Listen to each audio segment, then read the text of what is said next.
감사합니다. 지난 2달여 동안에 목요일과 금요일 세미나를 통해서 저희가 참으로 많은 깨달음과 은혜와 또 다시 한번 어떻게 저희 삶 가운데 생각을 바꾸고 또 적용해야 되는지 고민할 수 있는 귀한 시간들을 허락해 주신 주님께 감사를 드립니다.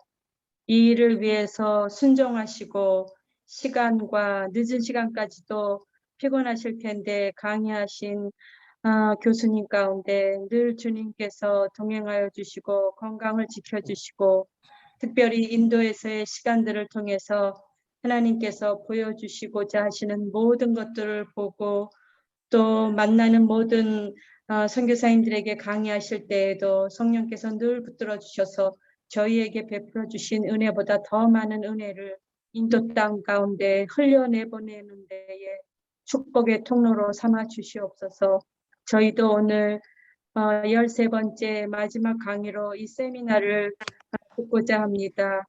복음과 우리의 비전이라는 주제로 들을 때에 성령께서 저희의 마음을 다시 한번 감화시켜 주시고 말씀 전하시는 교수님에게도 새 힘 주셔서 나누실 때에 성령에 의지하셔서 성령님의 인도하신 가운데 나누실 수 있도록 그래서 다시 한번 모든 그 필요한 건강과 에너지도 말씀을 나누시면서 다시 한번 채워주시기를 간구할 때에 저희가 흩어져 있는 각자의 사역지에서 듣지만 동일한 은혜로 함께할 수 없어서 감사드리며 예수님 이름으로 기도드립니다. 아멘. 아멘.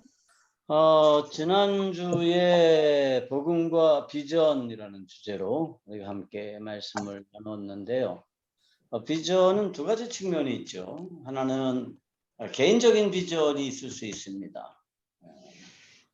그래서 나를 향한 하나님의 계획을 발견하는 거가 이제 비전이죠. 그래서 제가 지난 과에서 여러 번 말씀을 드렸지만 비전은 내가 이루고 싶은 야망이 아니에요. 내가 이루고 싶은 꿈도 아닙니다. 비전은 창조주 하나님께서 나를 세상에 보내시면서 이 세상을 위해서 하나님의 나라를 위해서 내게 기대하시는 것을 발견하는 것. 내 인생을 향한 하나님의 계획을 발견하는 게 비전이라고 이렇게 말씀을 드렸습니다. 하나님은 이 비전을 위해서 한 사람 한 사람에게 모두에게 재능을 주시고요. 또 한 사람 한 사람에게 각자 다른 환경을 주십니다. 그래서 그런 환경 가운데서 나를 향한 하나님의 계획을 발견해 나가는 거, 그게 비전이라고 설명을 해드렸습니다. 그런데 하나님은 계획을 가지고 계시죠. 이거는 하나님의 계획입니다. 우주를 향한 하나님의 계획. 그러니까 영적인 우주와 물질적인 우주를 향한 하나님의 계획. 이 계획을 우리가 뭐라고 부르느냐? 내 차원에서 보면 그게 우리 모두의 비전입니다. 개인을 향한 하나님의 계획을 발견해내는 게 개인의 비전이라 그러면 이 우주를 향한 하나님의 계획을 발견해내는 것을 우리가 우리 모두의 비전이라고 이렇게 부를 수가 있죠. 이 두 가지는 어느 것 하나가 더 중요하고 어느 것은 덜 중요하다, 그런 게 없어요. 그러니까 우리 모두의 비전이 개인의 비전보다 더 중요하다거나 혹은 개인의 비전이 우리 모두의 공통된 비전보다 더 중요하다, 그런 게 없고요. 이 비전은 모두가 다 중요하죠. 그래서 이제 이번 그 세계관 강의에서 마지막으로 드릴 말씀은 우리 모두의 비전에 대해서 우리가 함께 나눠봐야 될 것 같습니다. 우리 모두의 비전이 뭘까요? 그러니까 우리 모두를 향한 하나님의 계획이 뭐죠? 그것은 나를 통해서 하나님의 영광이 드러나지는 것입니다. 애초에 하나님께서 인간을 창조하셨을 때 보시기에 심히 좋았더라, 이렇게 말씀하셨다는 거 우리가 이미 알고 있고요. 그 이전에 땅에 기는 짐승과 가축들을 만드시고 하나님 보시기에 좋았고요. 또 물고기들과 바다 생물들을 만드시고 하나님 보시기에 좋았고, 식물들을 만드시고 하나님 보시기에 좋았고, 그렇죠? 땅과 바다를 나누시고 하나님 보시기에 좋았습니다. 궁창을 만드시고 땅을 나누시고 또 하늘의 별과 달과 태양을 만드시고 하나님 보시기에 좋았습니다. 이 좋다라는 말이 무슨 개인의 유익 혹은 불이익을 나누는 기준이 아니고, 좋다라고 하는 게 뭐라 그랬어요? 거기에서 토브라고 하는 단어를 사용했는데, 이 토브는 뭐냐 하면 하나님의 계획에 딱 들어맞는다라는 의미라고 말씀을 드렸습니다. 그러니까 선이라는 게 뭐냐? 하나님의 창조 계획에 딱 들어맞는 거, 하나님의 창조 계획에 딱 합당한 거, 그게 선입니다. 악은 뭐예요?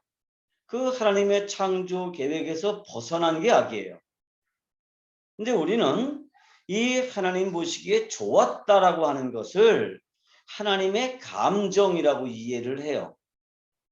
그래서 하나님 보시기에 아름다웠다, 혹은 하나님 보시기에 만족스러웠다, 그렇게 선과 악을 이해를 하는데, 사실은 하나님 보실 때 선하다라고 하는 건 뭐냐면 하나님의 계획에 딱 들어맞다. 그리고 그 물건의 입장에서는 존재 목적에 딱 맞다. 그런 뜻이에요.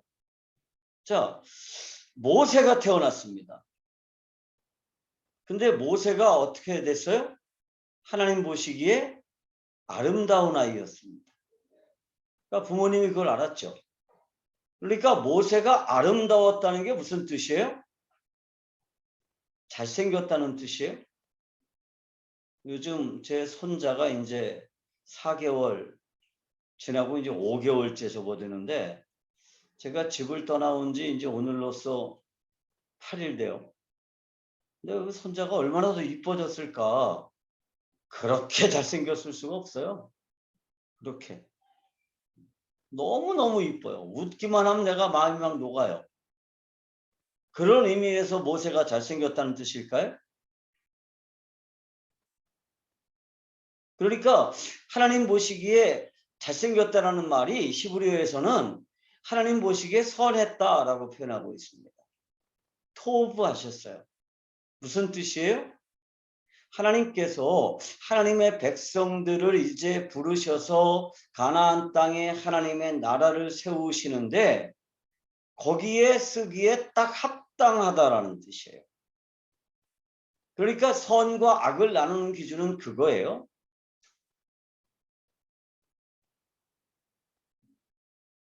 그런데 하나님이 인간을 왜 창조하셨습니까? 모든 이 물질 우주에 존재하는 것들이 하나님을 알 수 없기 때문에, 그들은 영이 없어요. 물질 우주에 존재하는 것들은 영이 없죠. 그래서 영이신 하나님을 볼 수 없고 알 수 없어요. 예배할 수도 없습니다. 그런데 하나님은 영적인 우주뿐만이 아니라 물질 우주에 존재하는 모든 것들도 하나님을 알고 하나님을 예배하기로 하셨습니다. 그런데 물질 우주에 존재하는 생명체들은 하나님을 알 수 있는 방법이 없어요. 그래서 어떻게 하셨어요? 인간을 창조하셨습니다. 그리고 물질의 일부인 인간 안에 들어와 거하심으로써 물질 우주에 존재하는 모든 생명체들은 인간을 통해서 반영되는, 인간을 통해서 드러나는 하나님의 영광을 보고 그 하나님을 예배할 수 있었죠. 그게 인간의 존재 목적입니다. 그런데 인간이 스스로가 하나님이 되려는 시도를 했죠. 그래서 존재 목적이라고 하는 것을 안다라고 하는 게 뭐예요? 선과 악을 안다는 게 뭐예요? 선은 존재 목적이라 그랬고요. 악은 존재 목적에서 벗어난 것이라 그랬는데, 선은 토우고 악은 로토우예요. 그거를 안다는 게 무슨 뜻입니까? knowledge가 있다는 뜻이 아니에요. 지식이 있다는 뜻이 아니에요. 무슨 뜻이죠? 그것을 내가 정할 수 있는, 존재 목적을 내가 정해줄 수 있는 능력이 있다는 뜻이에요. 그래서 인간은 스스로가 하나님이 되어서 만물의 존재 목적을 내가 정할 수 있겠다라는 생각으로 반역을 일으켰습니다. 그래서 하나님은 더 이상 자신을 하나님이라고 주장하는 인간과 함께 할 수가 없었고 그 인간으로부터 떠나갔죠.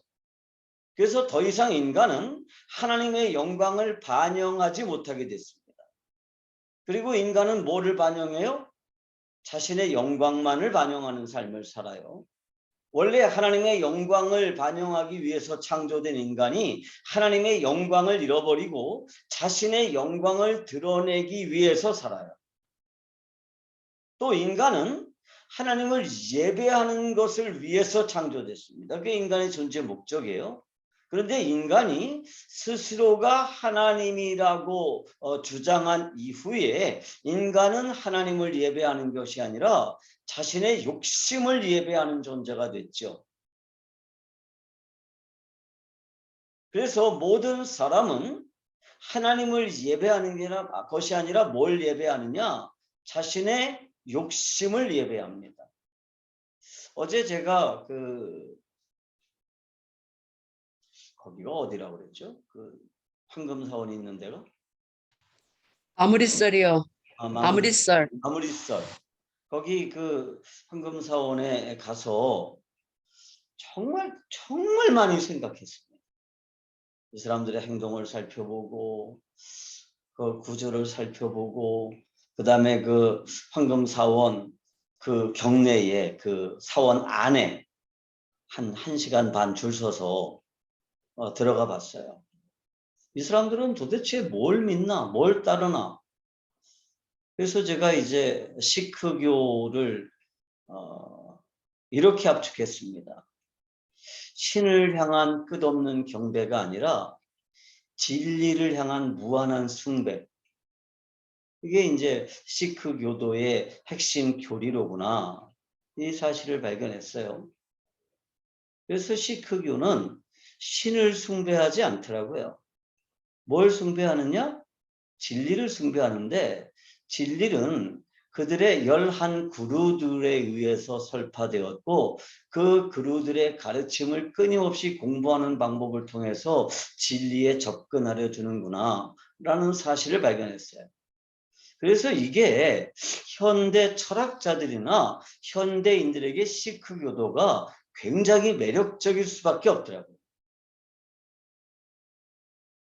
진리를 향한 끝없는 탐구니까.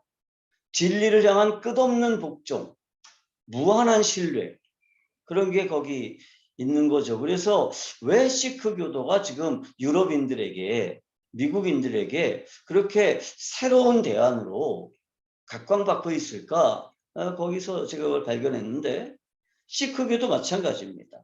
힌두교도 마찬가지예요. 뭐를 예배하는 거냐? 자신의 욕심을 예배하는 겁니다. 그런데 그들이 끊임없는 진리를 숭배하는 이유가 뭐냐? 행복해지려고 하는 거거든요. 진리가 너희를 행복하게 할 거다.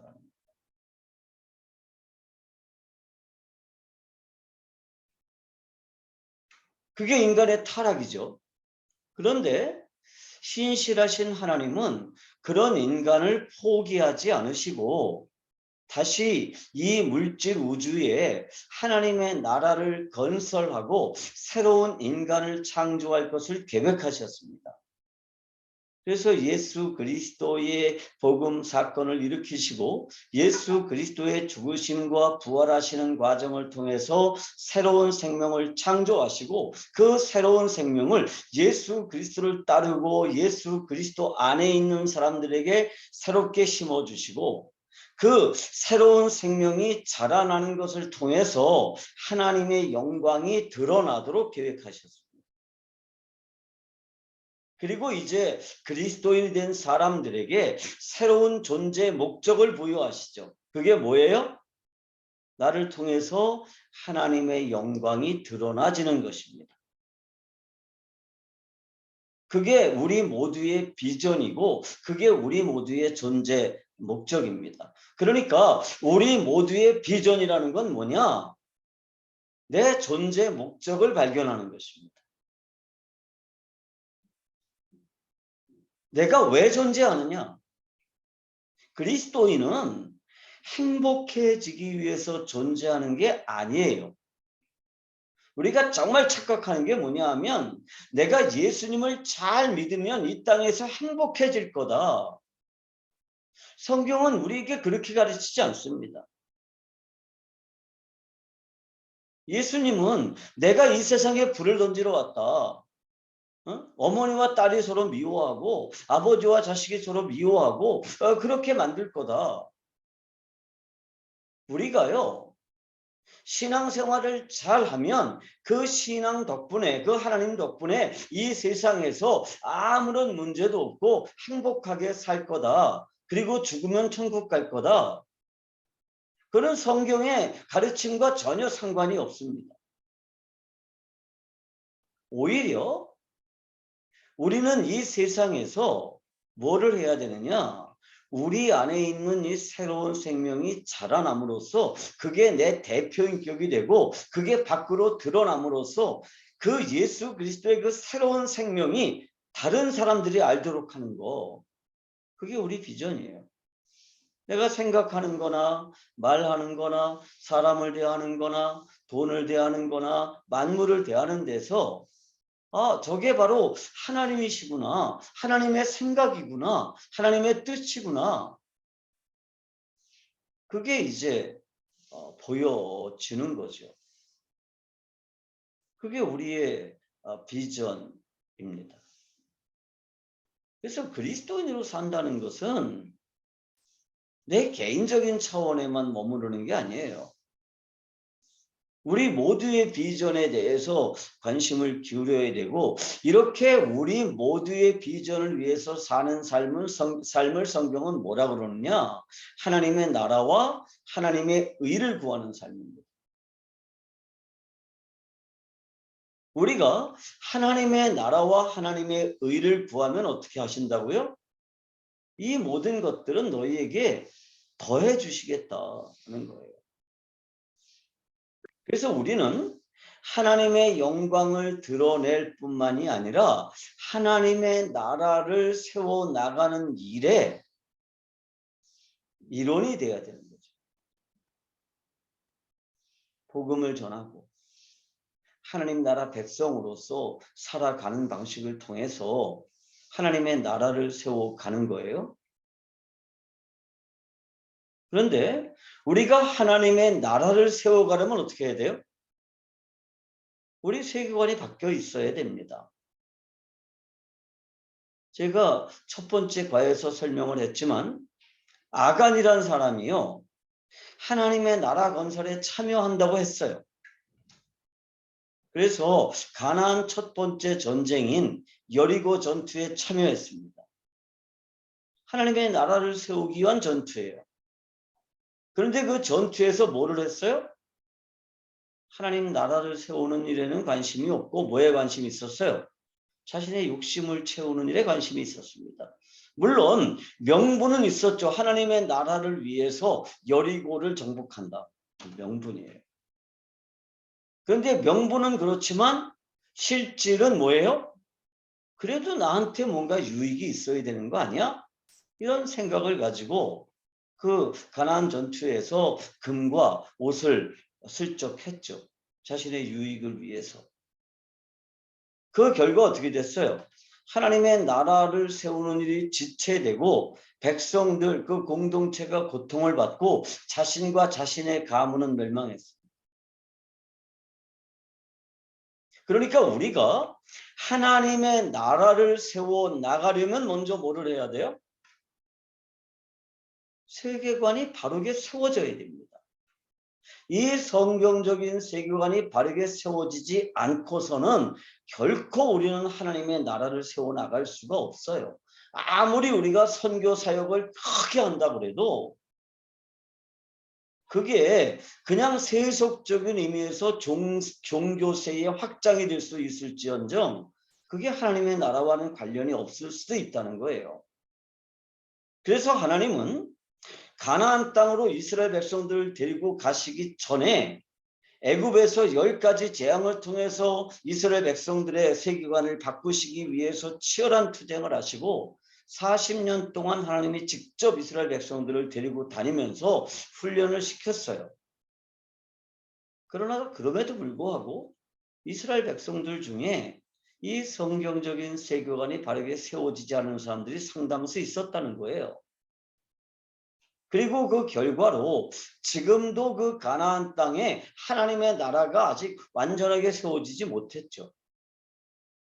물론 그 이스라엘 통해서 세우시려고 하는 그 이스라엘 왕국은 그냥 예표이지 실제는 아니에요.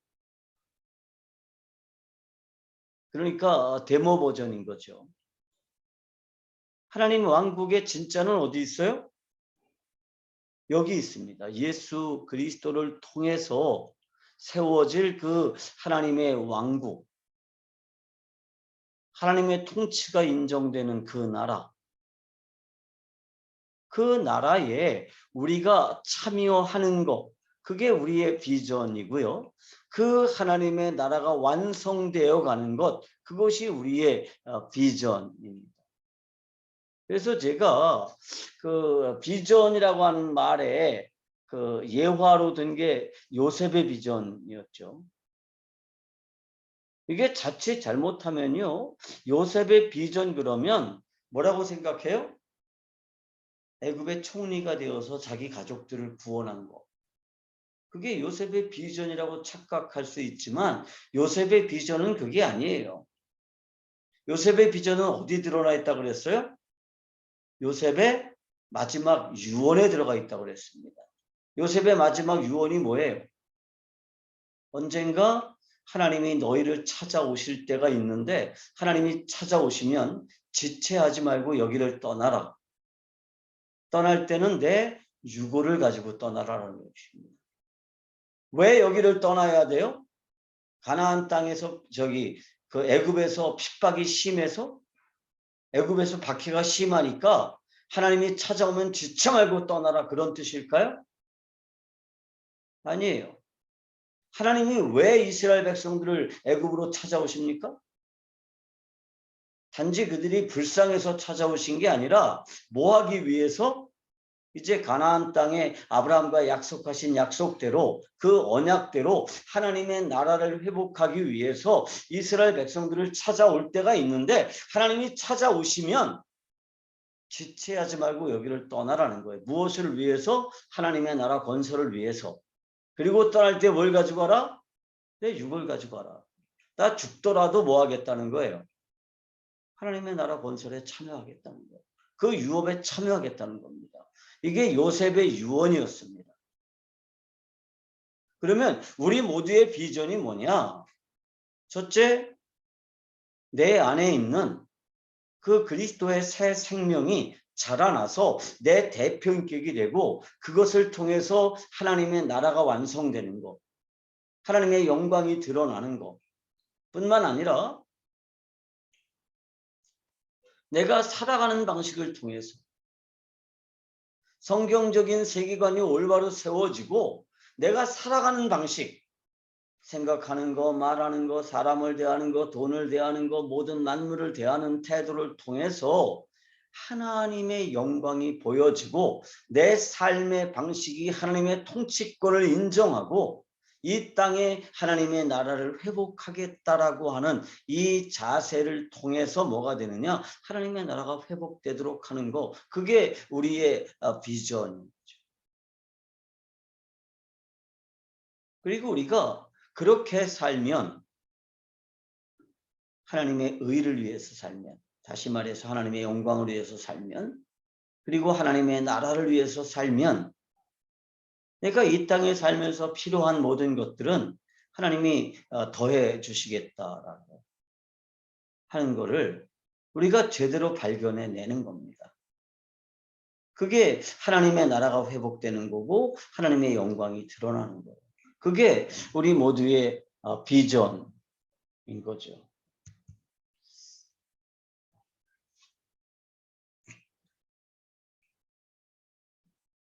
우리가 정말 오해하는 것 중에 하나가 이거예요.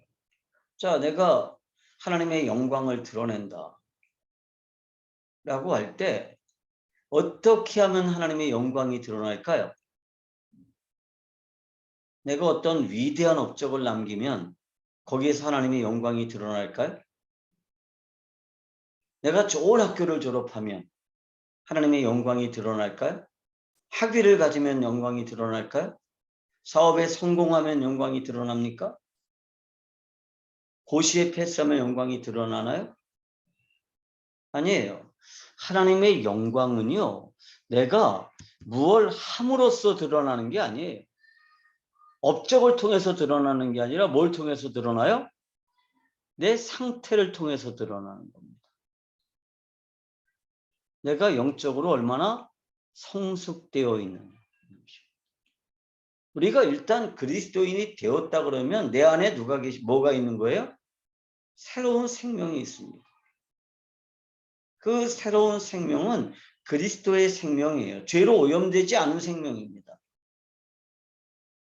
그 새로운 생명이 자라나면 그러면 그 새로운 생명이 내 대표 인격이 돼요.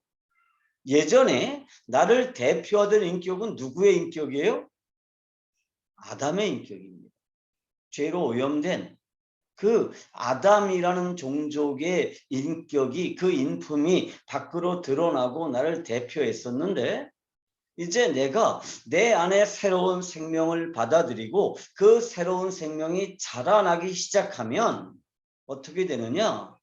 그 그리스도의 새로운 생명이 점차로 나를 대표하게 되는 거죠. 그걸 우리가 쉬운 말로 하면 뭐예요? 참 많이 변했다. 이런 거예요. 그런데 조금 더 어려운 말로 하면 아, 정말 저 친구 영적으로 성숙됐어. 예. 또 다른 말로 이렇게 표현할 수 있죠. 믿음이 강해. 이렇게 표현할 수 있죠. 그런데 이거 오해하면 안 됩니다. 어떤 사람은요, 옛 사람이 믿음이 강한 것처럼 보이는 사람이 있을 수 있어요. 옛사람 아담이 여전히. 그리고 옛사람 아담이 변하는 것처럼 보일 수도 있습니다. 그런데 그것은 하나님의 영광과 상관이 없습니다. 그건 누가 보일 뿐이에요? 그 사람이 보일 뿐이에요. 그래서 하나님의 영광이라는 건 뭐냐? 내가 뭐 잘해서 위대한 업적을 남겨서 내가 영광을 만들어내고 그 영광을 하나님께 더해드리는 게 아니에요. 우리가 하나님께 영광을 돌려드린다라고 말할 때 은연중에 이런 실수가 있습니다. 내가 만들어내는 일이 충분히 영광스러워요. 그런데 그 영광을 내가 가지는 게 아니라 하나님께 돌려드린데 하나님께 꿔드리는 것처럼 그렇게 생각해요. 그런데 하나님은요, 영광이 더 이상 필요하신 분이 아니에요. 하나님은 영광의 본체 그 자체시죠.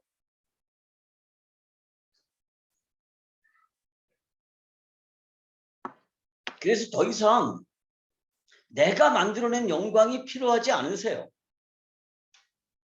그런데 무슨 우리가 하나님께 영광을 돌려드린다라는 말이 나와요. 그게 왜 필요해, 하나님 앞에. 원래는 내 건데, 원래는 내가 만들어낸 영광인데 그 영광을 내가 갖지 않고 하나님의 것으로 돌려드리겠대. 그게 말이 돼요? 그거는요, 굉장히 이방 종교적인 방식입니다. 힌두교에서는요, 인간이 끊임없이 자기 신에게 뭔가를 바쳐야 돼요.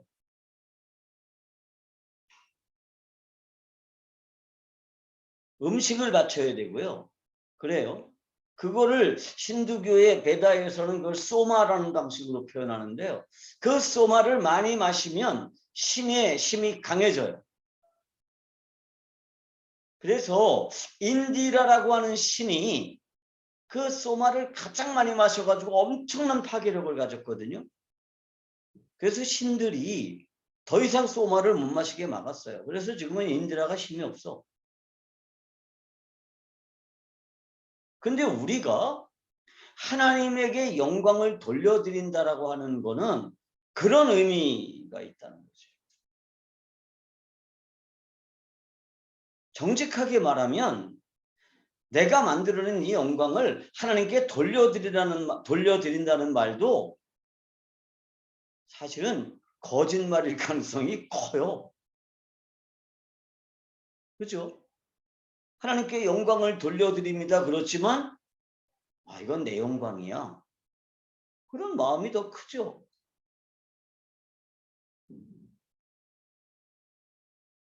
그런데 영광이라는 건 뭐냐?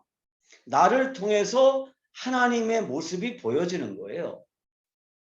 제가 영광이라는 말을 설명하면서 이렇게 설명했죠. 헬라어에서 이게 독사라는 단어를 쓰는데요. 이 독사는 하나님이라는 분을 어떻게 표현할 방법이 없어서 독사라는 단어로 표현을 했는데 이걸 또 다르게 번역할 방법이 없으니까 그 말을 글로리라고 번역을 했어요. 라틴어로. 그리고 이 글로리라는 말을 일본어로 번역하는 과정에서 빛나다, 찬란하다 그런 의미를 가진 영광이라는 말로 번역을 했습니다. 그래서 이 언어라고 하는 거는 인간의 단어로 표현되는 그 순간에 오염되고 이게 번역되는 과정을 통해서 굉장히 오염이 심하게 되거든요. 저는 그중에 대표적인 게 영광이라는 단어라고 생각을 해요.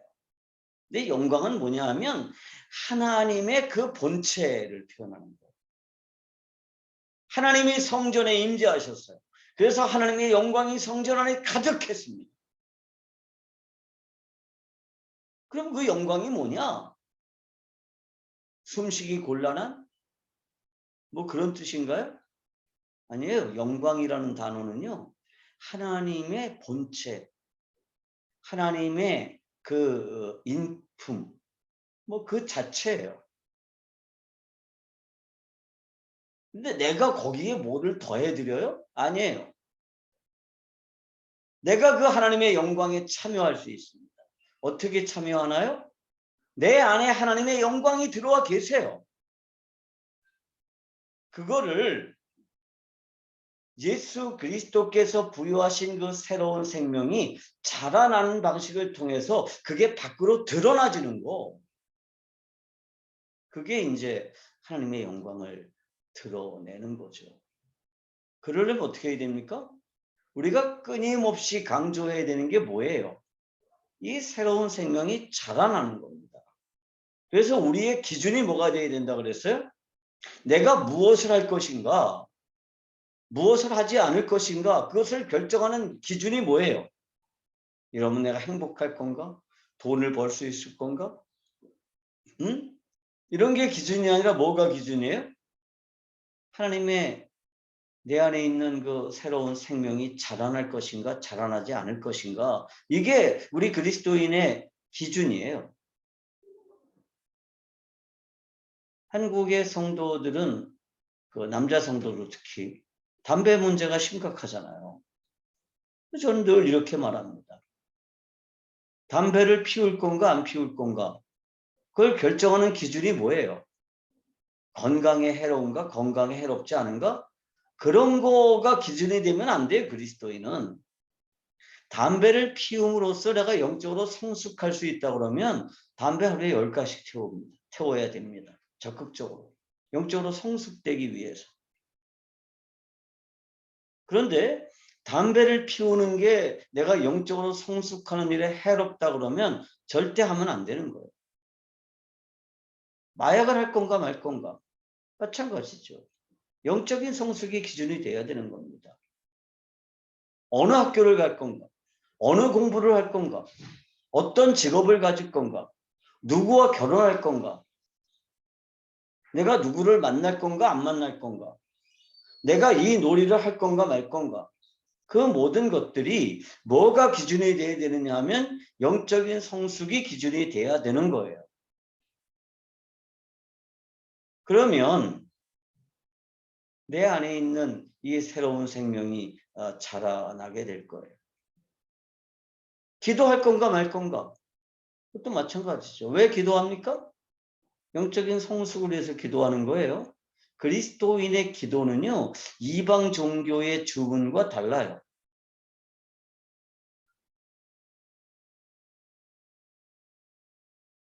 내 필요가 있어서 하나님께 이거 달라고 하는 거는, 그거는 진정한 의미에서 기도의 전체라고 할 수 없습니다.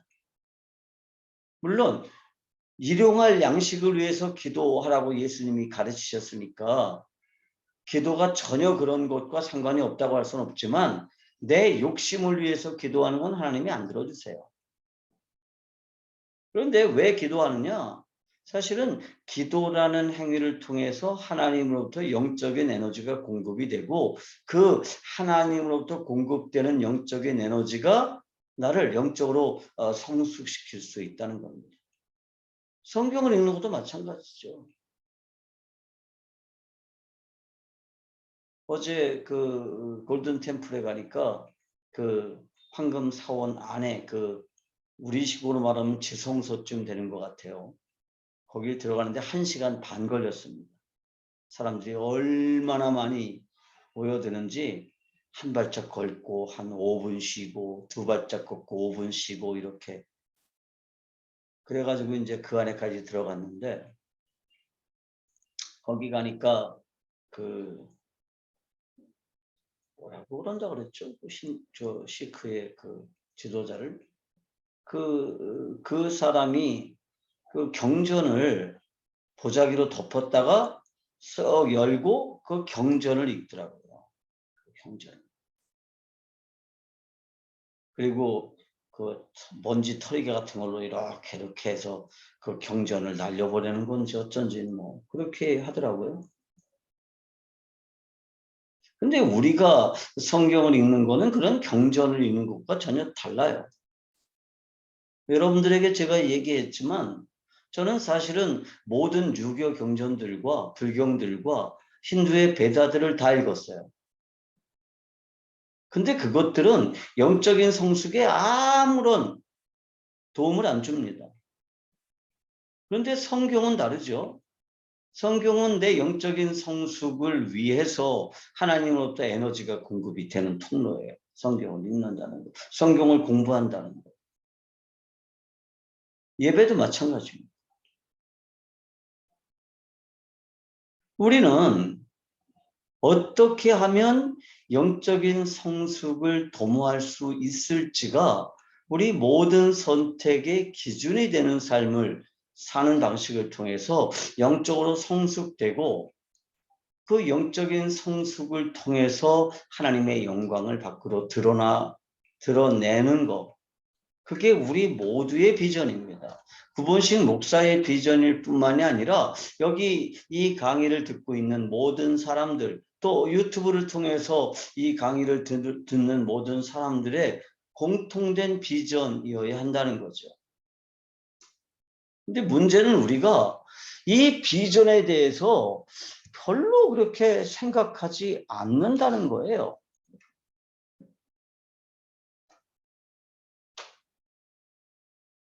모든 그리스도인을 향한 하나님의 계획, 그거를 발견하는 게 뭐냐? 우리 모두의 비전. 그런데 이게 이제 하나님이 우리에게 주신 복이에요. 뭐냐 하면 비전을 이룰 수 있는 능력을 주신다는 겁니다. 그러니까 이 복이라는 단어가 히브리어에서 바라크라고 하는 단어를 쓰는데요. 이게 이제 뭐 경배하다, 기도하다, 그런 의미를 가져요. 물론 복을 주다라는 의미도 있습니다. 그런데 이게 피엘령, 여러분 히브리어 문법을 조금은 배우셨죠?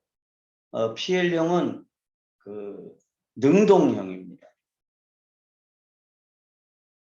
근데 이게 능동태로 쓰여질 때, 그리고 강조형으로 쓰여질 때, 이거는 능력을 주다라는 의미를 가져요. 이 바라크가.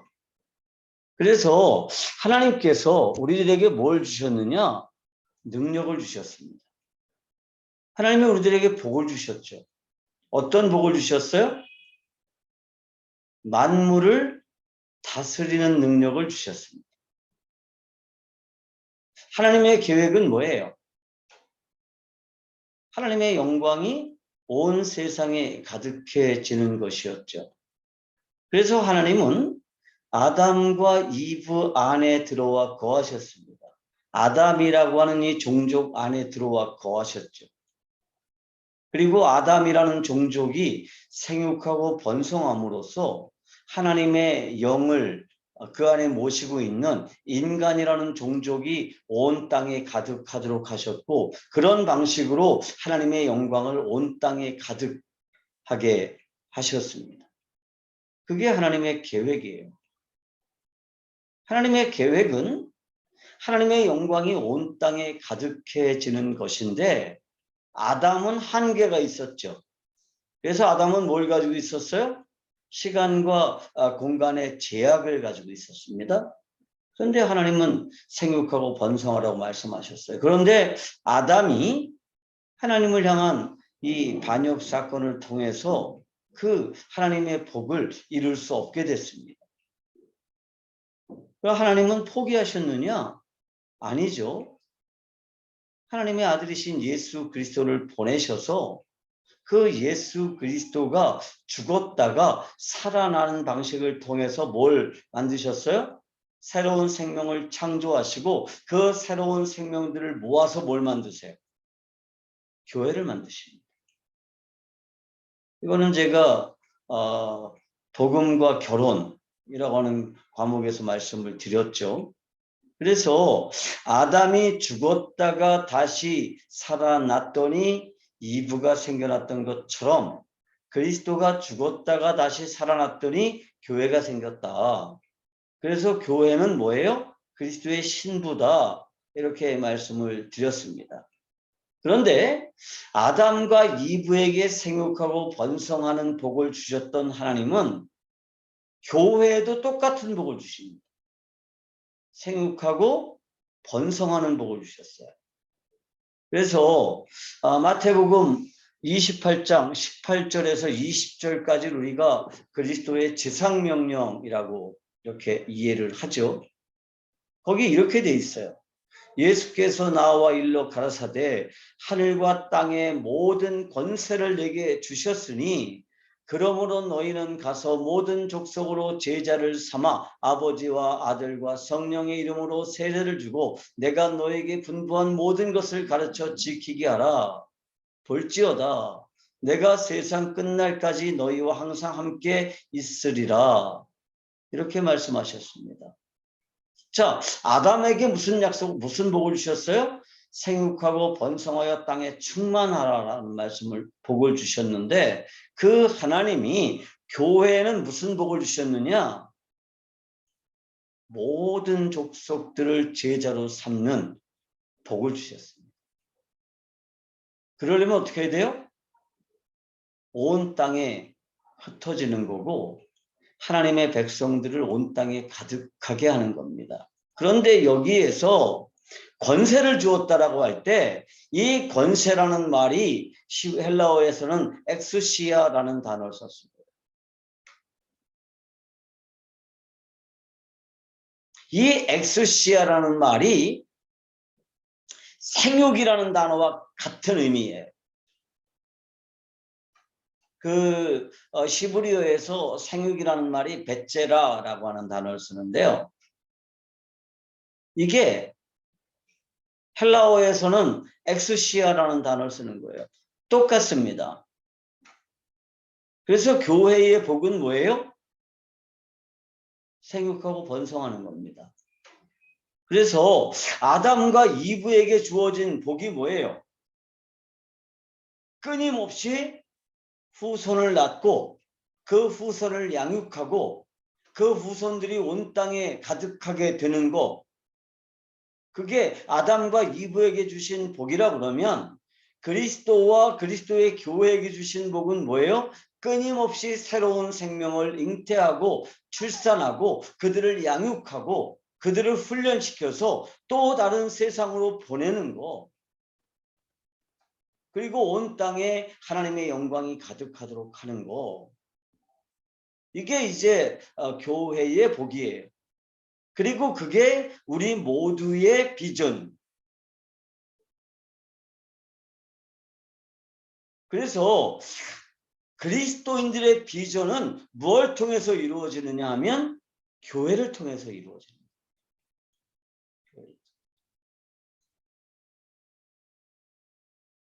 그래서 교회는요, 존재적으로 선교적인 존재인 거예요.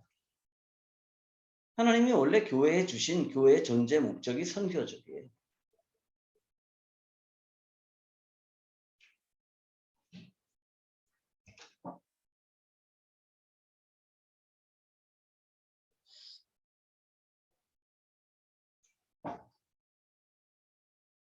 인간을 향한 하나님의 계획이 뭐라고 그랬어요? 하나님의 영광을 드러내고 온 땅의 만물들을 관리해서 하나님을 예배하는 거. 그게 태초부터 있었던 인간을 향한 하나님의 계획이었습니다. 그게 아담의 비전이에요. 아담의 존재 목적이었죠. 그런데 아담의 비전에는 한계가 있었죠. 왜냐하면 인간은 뭘 가지고 있기 때문에 시간과 공간이라는 한계를 가지고 있기 때문이었습니다. 그래서 아담은 자기가 있는 곳에서만 영광을 드러낼 수 있었지만 하나님은 뭘 원하셨어요? 온 땅에 하나님의 영광이 가득하기를 원하셨습니다. 그래서 하나님이 뭘 주셨어요? 생육하고 번성하는 복을 주셨습니다. 그럼 우리의 비전은 뭐예요, 이제? 우리의 비전은 내 안에 있는 이 성령 하나님이 밖으로 드러나짐으로써 하나님의 영광이 드러나지는 건데 우리 역시도 뭐예요? 시간과 공간의 제약을 가지고 있습니다. 그런데 이 시간과 공간이라고 하는 게요. 시간과 공간이라고 하는 게 뭐는 영향을 안 받아요? 성령 하나님은 제한할 수가 없습니다. 그래서 우리가 끊임없이 복음을 전하고 새로운 생명들을 탄생시키는 거예요. 그러면 온 땅에 하나님의 영광이 가득해지겠죠. 그러니까 우리가 뭐 온 땅에 하나님의 영광이 가득해 이렇게 찬송 부른다 그래서 영광이 가득해지지 않습니다. 예배당 건물을 크게 짓는다 그래서 하나님의 영광이 가득해지지 않아요. 문제는 하나님의 새로운 생명을 가지고 그 하나님의 통치권을 인정하는 사람들이 있는 곳에 하나님의 영광이 드러나고 그들이 불어나면 불어날수록 하나님의 영광이 온 땅에 가득해지는 거죠. 그게 우리의 비전입니다.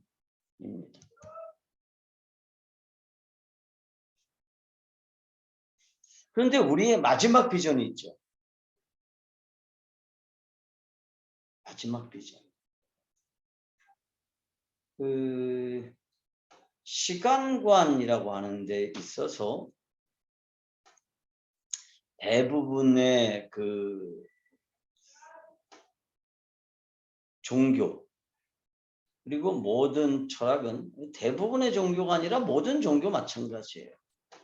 순환론적인 시간관을 가지고 있습니다. 그러니까 시간은 본래부터 존재했고 시간은 시작도 없고 끝도 없다. 마치 둥근 원처럼 시작도 없고 끝도 없이 계속해서 굴러간다라는 거예요.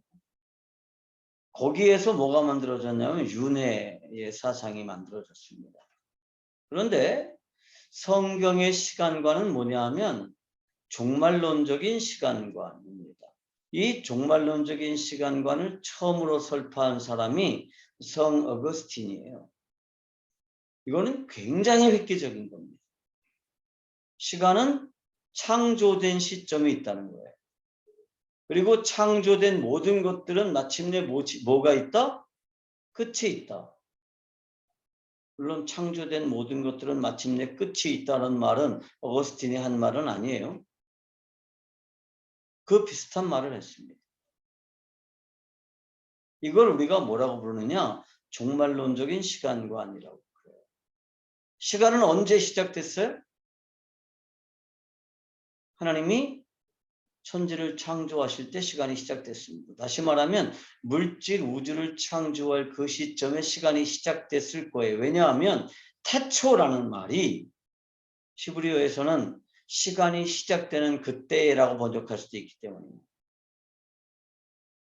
그러니까 시간은 하나님께서 물질 우주를 창조하실 때 시간도 같이 만들어졌죠. 그래서 하나님은 시간을 만드시고 시간 안에 존재하시는 게 아니라 시간 밖에 존재하십니다. 그래서 영원이라는 개념이 뭐예요? 시간이 멈춰 있거나 시간이 천천히 가거나 그런 개념이 아니에요. 이 영원이라고 하는 것은 뭐냐 하면 시간이 존재하지 않는 개념입니다. 영적인 우주에는 시간이 있을까요? 없을까요? 거긴 시간이 존재하지 않아요.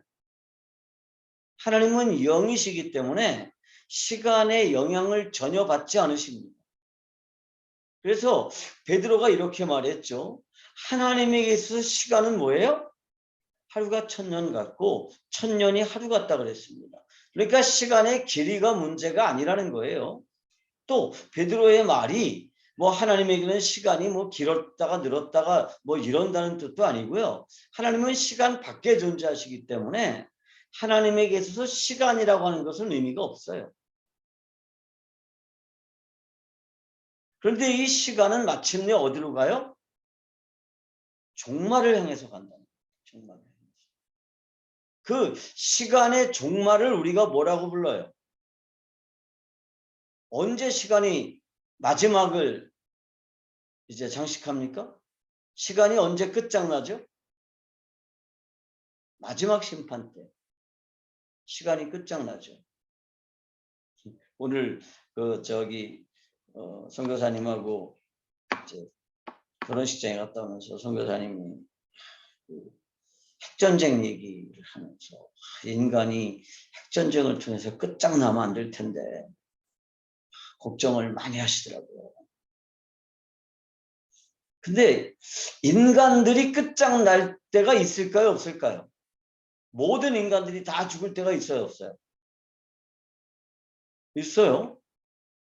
하나님의 생명책에 이름이 기록되지 아니한 모든 인간들은 마지막 심판 때 다 불못에 던져질 때가 있어요. 그럴 때 모두 불못에 던져져요? 시간도 불못에 던져집니다. 사망과 음부도 불못에 던져집니다.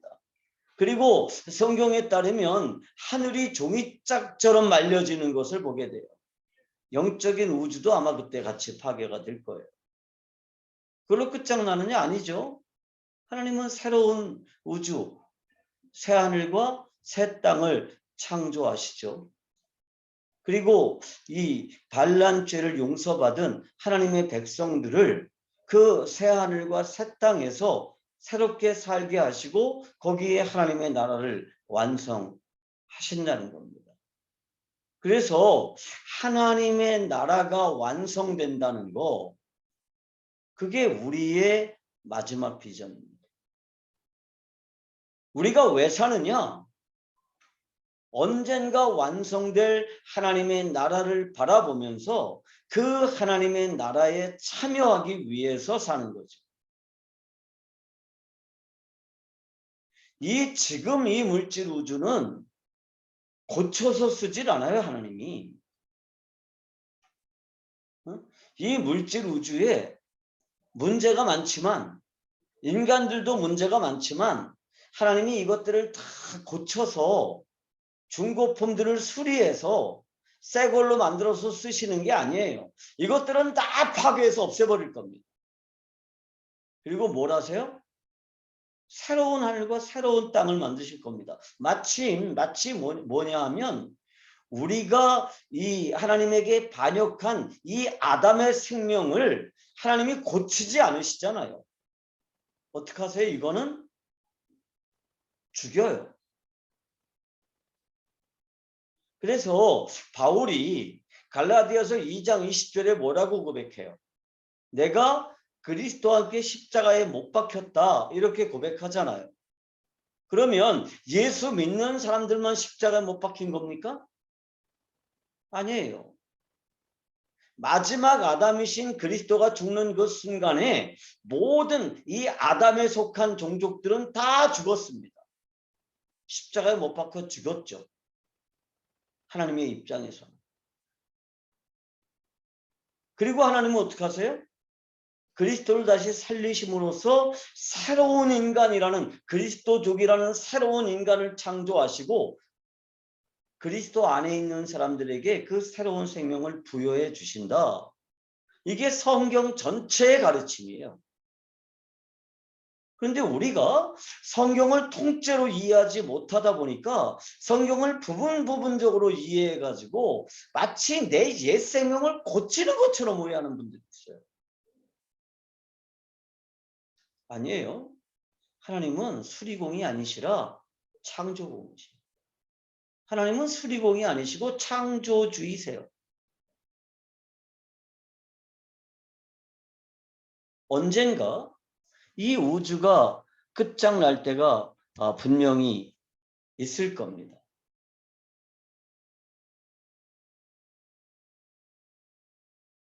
그래서 우리의 마지막 비전이 있죠. 그게 뭐예요? 언젠가 이 복음이 모든 민족에게 증언될 때가 온다는 거예요. 그러면 그때 끝이 옵니다. 근데 아직은 모든 민족에게 복음이 증언되지 않았죠. 그런데요, 우리가 그것 때문에 실망할 필요가 없습니다. 왜냐하면 하나님께서 요한에게 마지막 비전을 보여주셨기 때문입니다. 요한이 이 마지막 비전을 봤어요.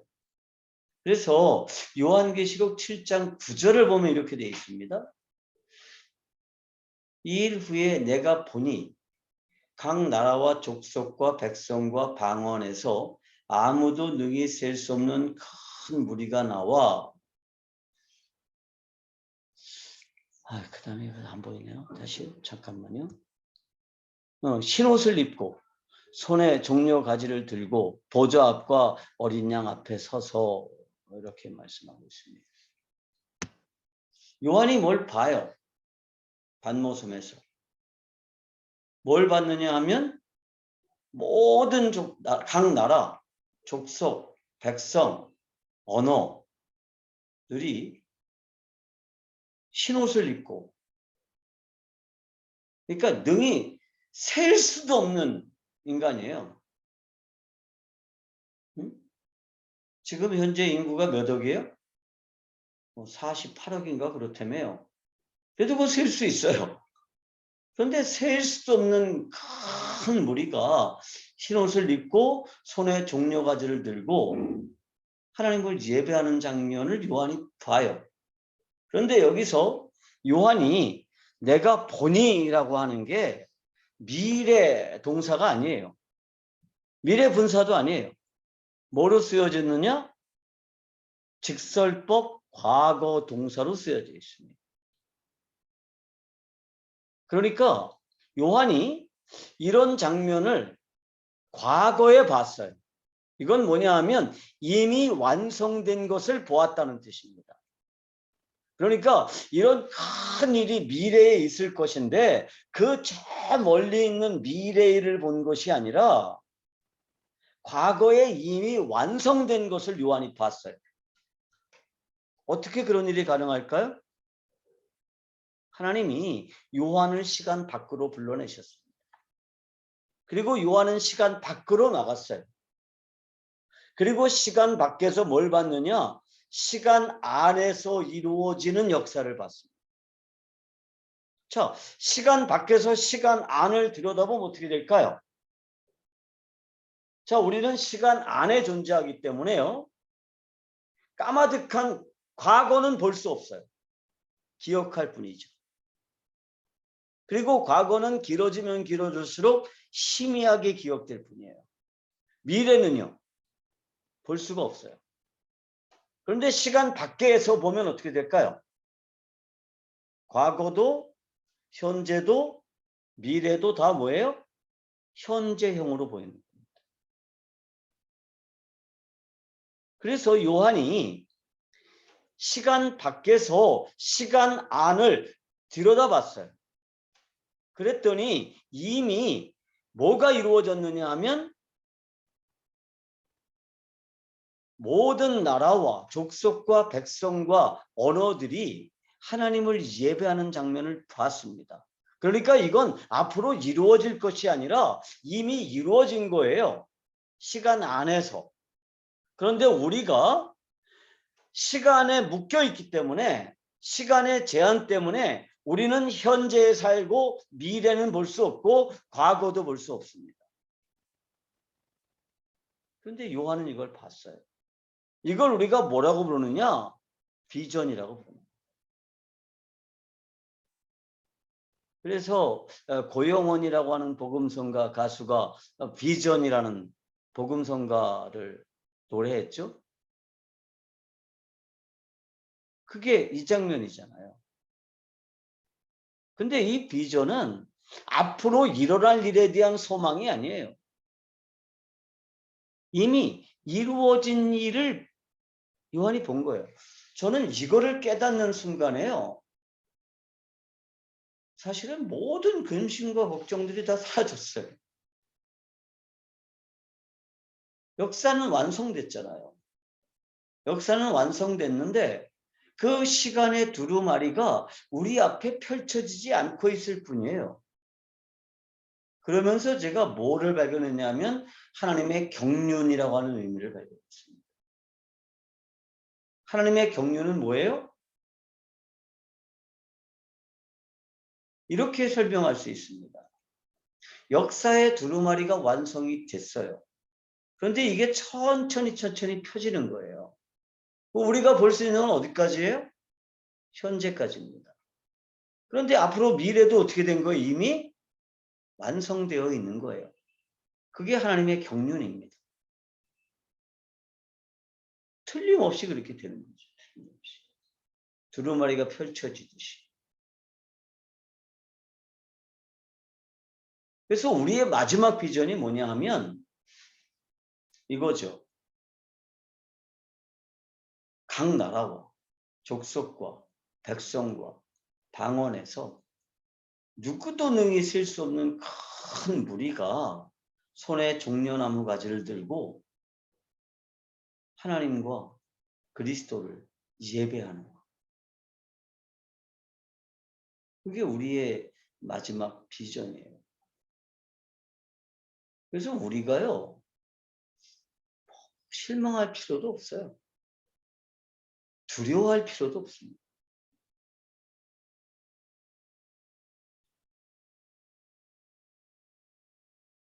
이미 역사는 완성됐어요.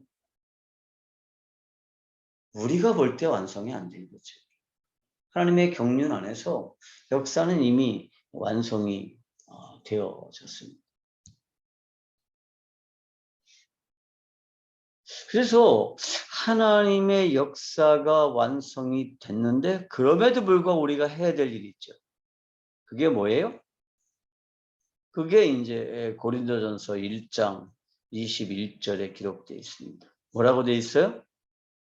하나님의 지혜에 있어서는 이 세상이 자기 지혜로 하나님을 알지 못하므로 하나님께서 전도에 미련한 것으로 믿는 자들을 구원하시기를 기뻐하셨도다.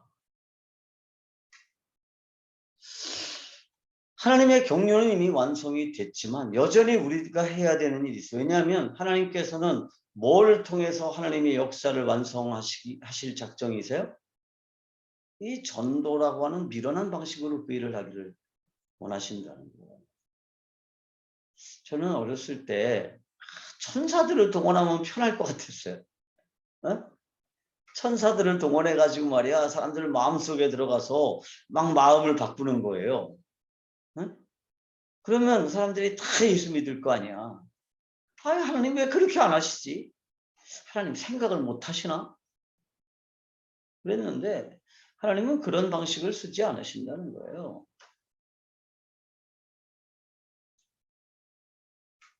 초현실적인 방법을 쓰시는 게 아니라 뭘 하시느냐? 전도의 미련한 방식으로 믿는 자들을 구원하시기를 기뻐하십니다. 그래서 오늘도 우리는 끊임없이 이 전도라고 하는 좀 미련해 보이는 방식으로 복음을 전해야 되는 거죠. 그리고 이런 방식으로 우리가 뭐 할 수 있느냐? 하나님의 나라 건설에 참여할 수 있는 거죠. 그게 우리의 비전입니다.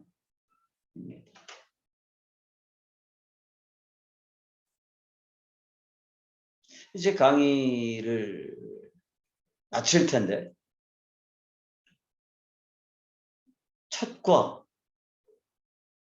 성경적인 세계관으로부터 이 마지막 과목인 복음, 우리의 비전이라고 하는 이 주제까지 여러분들이 13주간 13시간 13주간이고 13시간 강의를 들었는데 한 7주 했죠. 이 강의가 우리들의 삶의 좀 터닝 포인트가 될 수 있었으면 좋겠어요. 그냥 강의를 듣고 지식이 늘어나는 게 아니라 정말 내 삶의 자세, 내 삶의 목표, 내 삶의 방향이 좀 올바르게 설정되었으면 좋겠고요. 또 여러분들 각자가 여러분이 있는 곳에서 이 성경적인 세계관을 따라서 살 뿐만이 아니라 이 성경적인 세계관을 좀 다른 분들에게 좀 전해줄 수 있으면 좋겠다. 그런 간절한 소망이 저에게 있습니다. 하나님이 저에게 이 성경적인 세계관이라고 하는 너무너무 귀중한 보물을 맡겨주셨어요. 그래서 저는 여러분들에게 전해드렸습니다. 이제 여러분들이 이걸 맡았어요, 다시. 그럼 이제 그 책임은 여러분에게 있습니다. 그냥 혼자만 가지고 있든지 아니면 주변 누구에겐가 전해주든지. 저는 저 혼자 이 일을 하는 게 아니라 여러분들이 나서서 정말 많은 사람들에게 저보다 더 잘 이 성경적인 세계관을 전할 수 있었으면 좋겠습니다. 제가 특허료 안 받을게요. 이 성경적인 세계관 특허도 안 나 있고요. 마음대로 마음껏 쓰십시오. 그리고 이 성경적인 세계관을 전하는데 필요한 자료들이 있다 그러면 저에게 있는 자료들은 다 이미 공유를 했습니다. PPT 공유했고요. 또 성경적인 세계관 심화과정 강의안 공유했고요. 성경 공부 교재 또 통으로 있는 복음 비전 콘서트 책 다 공개했습니다. 그러니까 저는 제가 할 일을 최선을 다해서 했어요. 최선을 다해서 연구하고 최선을 다해서 정리하고 최선을 다해서 여러분들에게 전해줬으니까 이제 여러분들에게 무거운 책임을 맡기겠습니다. 근데 이 책임은 결코 힘든 책임은 아니죠. 해보면 굉장히 의미 있고 또 해보면 굉장히 재미있는 그런 주제이고 이게 전 세계 모든 교회들이 저는 성경적인 세계관이 바로 세워져야만 그래야만 된다 믿습니다. 이제 제가 기도하고 강의는 마치고 마지막으로 질문 있으면 받고 서로 인사 나누고 또 몇 가지 의논할 거 있으면 같이 의논하고 그런 시간을 가지도록 하겠습니다. 기도합니다. 하나님 아버지 감사합니다. 오늘 우리가 하나님의 백성으로 살아왔는데 하나님, 우리가 하나님의 백성답게 살게 하여 주시옵시고 올바른 세계관을 가지고 살게 하여 주시옵소서. 이 성경적인 세계관을 정말 모든 사람들에게 전해주게 하여 주시옵시고 온 세상에 있는 교회들마다 이 건강한 성경적인 세계관을 통해서 건강하게 세워져 나갈 수 있도록 은혜 베풀어 주시옵소서. 하나님께서 특별히 저를 지금 인도로 보내시고 또 인도에서 이곳 교회 지도자들을 만나게 하시고 또 선교사님들을 만나게 하셔서 이 성경적인 세계관을 나누게 하시며 또 하베스트 대학교의 이 줌 강의를 통해서 전 세계에 흩어져 있는 많은 선교사님들을 만나고 그들과 이 성경적인 세계관을 나누게 하신 것을 감사합니다.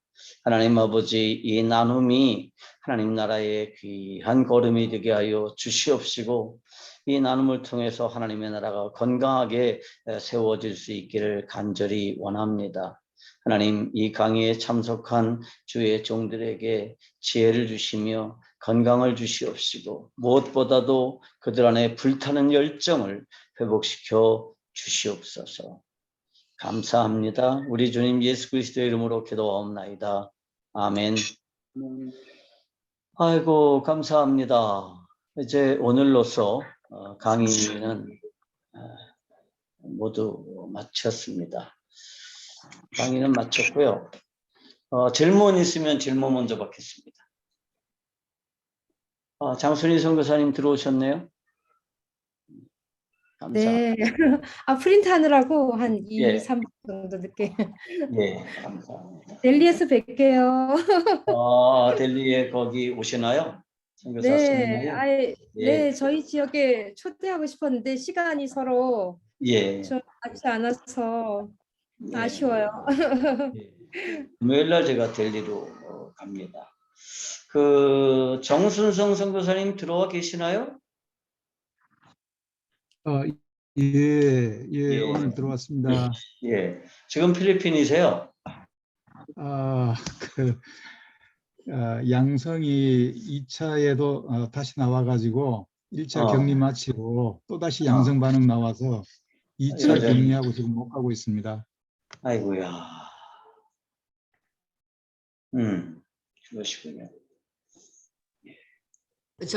교수님, 예. 제가 여기다가 채팅방에 올렸는데 모든 분들이 3분씩 먼저 이번에 3기 강의 들으신 분들 중심으로 1번부터 6번까지 제가 순서를 정했습니다.